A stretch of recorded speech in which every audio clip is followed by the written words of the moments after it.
Welcome to Cat's Cast, a bi-weekly podcast delivering interviews, arts, culture, and history from New York's Catskill Mountains. On a late summer day in Roxbury, New York, we met up with the Delaware County Diggers, a group of metal detectorists who were invited to the property of the John Burroughs Woodchuck Lodge. The famous Catskills naturalist grew up on this property and returned in his elder years to the Woodchuck Lodge, where he hosted famous friends like Thomas Edison, Harvey Firestone, and Henry Ford.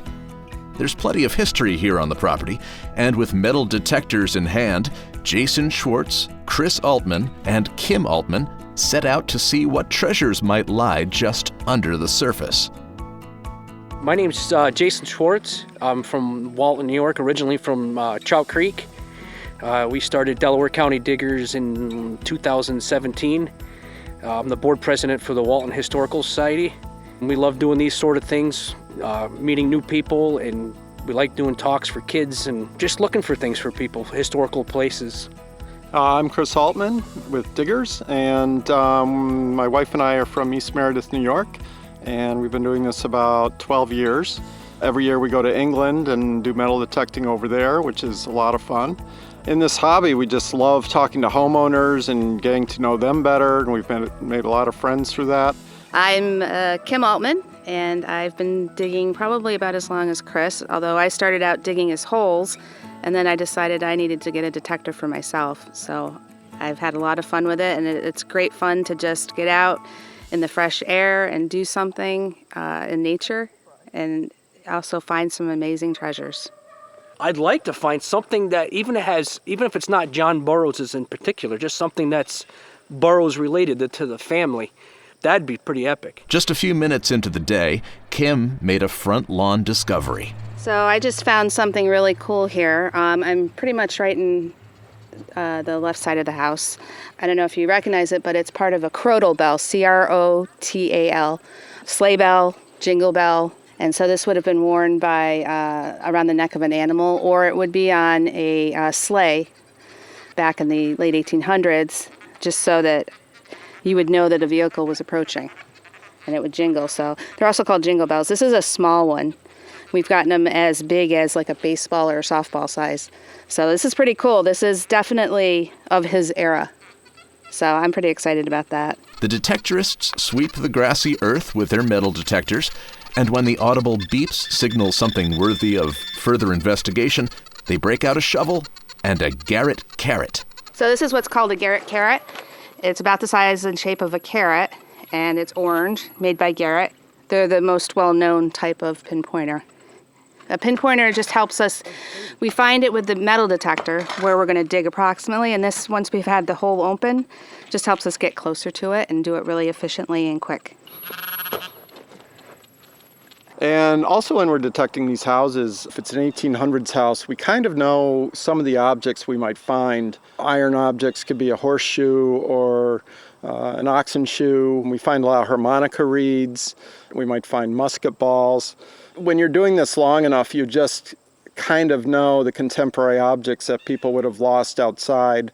We've even found mantle clock parts, gears and stuff like that, and I can never figure out why people had their clocks on their lawns. The most common utensil we find is spoons, and for every 100 spoons we find, we probably find one fork. So it's just odd, that kind of a ratio on that. It wasn't long into the day that Jason proved Chris's point. This signal that I was getting here was very choppy. What we consider choppy, sometimes it could be iron, but now I see why it's choppy. It's all bent up, but we were talking when we first started how we'd like to find a spoon or something that was monogrammed. And lo and behold, like my fourth or fifth signal, and I got a spoon, but I don't see anything monogrammed on it. But it's definitely early 1900s. It's a teaspoon. But the reason why it was such a choppy, jumpy signal, it was all twisted by the roots. That's why it was all bent up. But I don't see anything monogrammed on it right now. It's definitely time period to what we're looking for. So that is cool to have a spoon John Burroughs could have used. That is so cool. This is so, we've only been here 10 minutes. I'm having a ball already. This is a lot of fun. Later that day, the Delaware County Diggers gave that spoon a good cleaning and discovered that, in fact, there were 2 initials monogrammed on the handle, a J and a B. John Burroughs died in 1921, and of course, he wasn't the last person to enjoy this property, as Kim's next discovery illustrates. Some sort of earring. It is an earring. I would say that's a modern one. A gold hoop with like white enameling. Doesn't look like John Burroughs style. No, it doesn't. That looks more like something from the 80s. But it's neat that we got some pottery shards there at the bottom. I would say those are, that's really thin. So that definitely would be from a china set. So that's it. And then so to clean up, you always got to double check your hole, make sure you got everything. And then you want to make it look like you were never there, so you put the dirt back in, nice and neat. And then the little, making sure that's nice and set. And then on to the next. I started out with a very cheap machine. It was probably, $80, $100, or whatever it was. And it was actually a friend of mine from work let me borrow his machine and detector. And I went to the local park and I found I don't remember what it was, 1940-something mercury dime. And I was like, oh, this is cool. As I started finding a few more things with that $80 machine, I said, maybe this could become a little bit more of a hobby. Then I went out and bought a Ace 350, and that was like a $200-something machine. And I started finding more things. And I found, I got my first permission to actually go metal detect. And I started finding some really cool, old, not only just coins, relics. It was at an old school in Walton.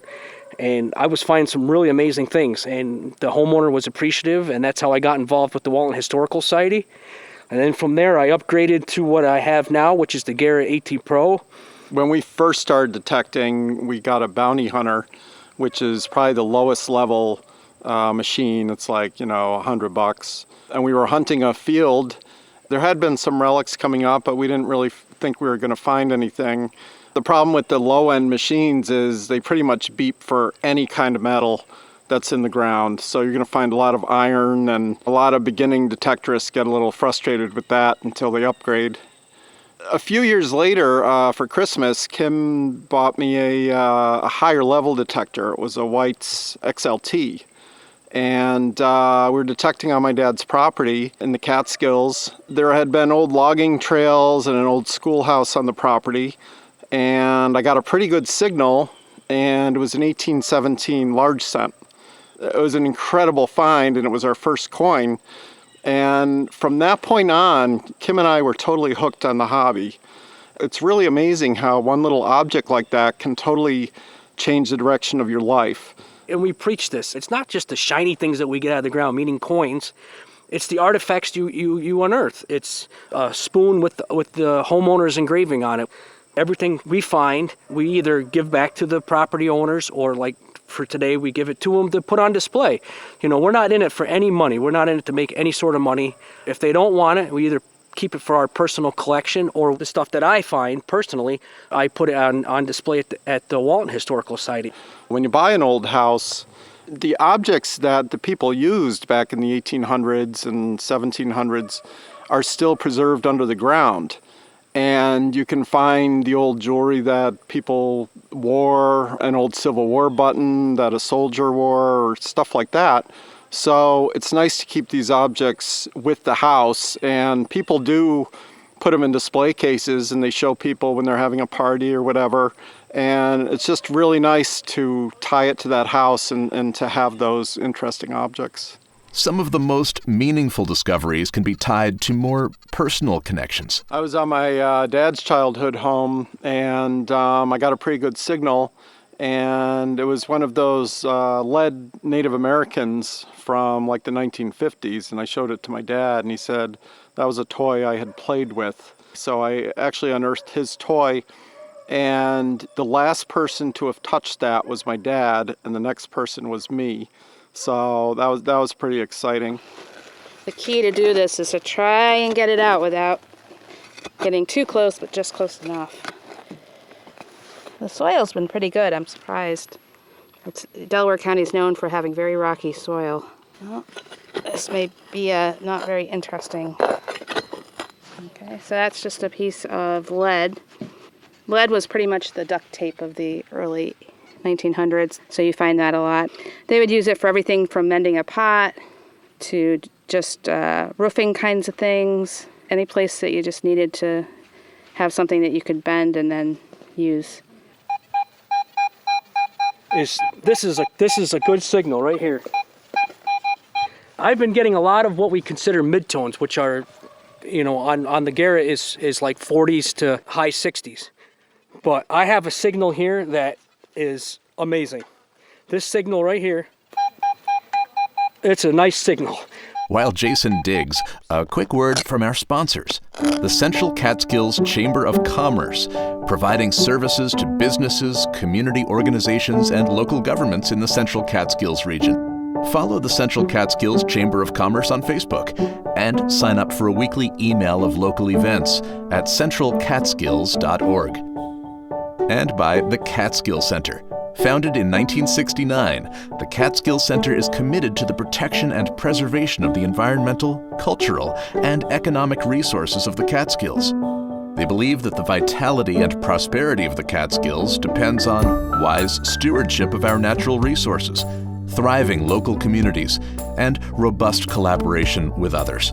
Their work includes the Catskills Visitor Center, 2 public land preserves, advocacy for the Catskills in Albany, regional collaboration, natural resource protection, and more. Learn more about the Catskill Center and become a member to support their work in the Catskills by visiting catskillcenter.org. Now, back to that hole. Oh, and it's just a modern dime. It's just a modern dime, unfortunately, but I've been hearing not very many higher signals, so hey, at least there's higher stuff here. Metal detectors emit different tones for a variety of metals, low-pitched tones for iron, for example, and higher frequencies for silver or brass. Now this was coming up in the mid-60s. 10 cents richer, Jason pursued a lower tone and found something more historically significant. It could be a pull tab, some sort of aluminum, but this was coming in the mid-60s. It was saying about 2 inches down, maybe 3. And it was probably close to, probably about 5 inches down. I think it's a buckle. Oh no, yes, it is a buckle. And it is old. This probably dates at least mid to late 1800s. This is cool. This is really cool. This it definitely dates to when John Burroughs was here. But yeah, this is really cool. There's a lot of good iron artifacts out there. The early colonists and the blacksmiths were making all kinds of early tools and things like that. And, it sounds corny, but those things really built our country. And those are nice artifacts to have, just as important as an old coin. One thing when you're metal detecting on a property or in a field or whatever, you try to determine where the high traffic areas might have been. Along walkways, next to cars, where cars would have pulled in, or little hills where people would have sat for lunch and lost objects. You're always trying to determine that. Jason's getting a lot of signals over in that corner, so that could have been their little outdoor get-together spot. I think Jason's in a pretty good area. A bit more beeping and digging, and Chris called us over to see another dime, this one a bit older than Jason's. This is a mercury dime, and a lot of people are probably familiar with it. It's a beautiful design on this coin. I don't like the designs of the new coins.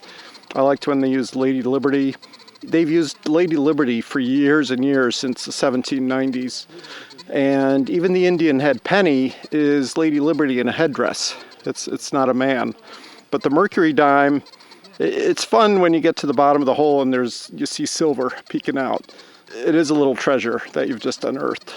Watching the Delaware County Diggers at work, there's a great deal of collaboration and teamwork. There is also an undercurrent of competition and a point system, adding one more layer to the day's challenge. 2 or 3 years ago, Chris made this really cool trophy out of different things that he found. We were basing it off of finding what they call large cents. And large cents were before mid-1850s and older. And Every time you found a large cent, you'd get a point. A half cent would be a half a point. And for 2 or 3 years, I was kicking their butt. And towards the end of last year, I got thinking of it. I said, let's start including silver coins and just kind of give it a little more competition when we go out. Like a silver rosy dime would be a half a point. A Barber dime or a Mercury dime would be a point. And its scale would go up. And then if you get into the large cents would be 2 or 3 points. Half cents would be a little bit higher points. British coins and 1700s US coins would be more. Reals, Spanish reals, they don't come out of the ground very often. Those are like the big points. So when we go out, it's just a little fun competition. I mean, yeah, like I said, we're saving the history, but you got to have fun when you're out here during the day. And when you're out sweating your butt off in 90-degree heat, you got to give a little jab at each other. So, we have signals, a silver coin's a thumbs up, copper coin's like a moon shape that we go. It's just different things that we have, especially when you're in a field. Obviously you're watching each other detecting, and we all go in separate directions.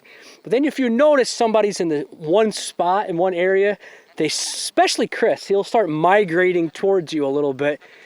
And knowing that you're finding stuff, because you're not moving from that spot. And that's what happened today. He kind of meandered over a little bit to where I'm detecting. But hey, it's fun. We're finding stuff. It's a lot of fun. We're enjoying ourselves. We're finding some really cool stuff. So this is just a lot of fun. Chris signals us over for another find, this time a nickel and a story. So I just found a Liberty V nickel.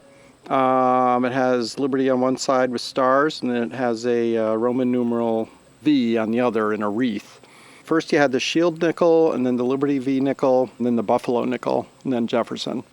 When these first came out, it had the V on the back, but it didn't have the word cents. So some individuals thought it would be cool to plate these in gold and use it as a $5 gold piece. The government did catch on eventually. The second year of this coin, they put on the word cents, so they weren't able to do that anymore. But this is definitely in John Burroughs' time frame. He could have carried this. It would be late 1800s to early 1900s. So that's a great find, even though I kind of put a little line through Liberty there, but it's still a nice coin. Toward the end of the day, the Delaware County Diggers crossed the country road, separating Woodchuck Lodge from an old apple orchard, and more beeping, digging, and identifying. The ground isn't much easier on this side of the road.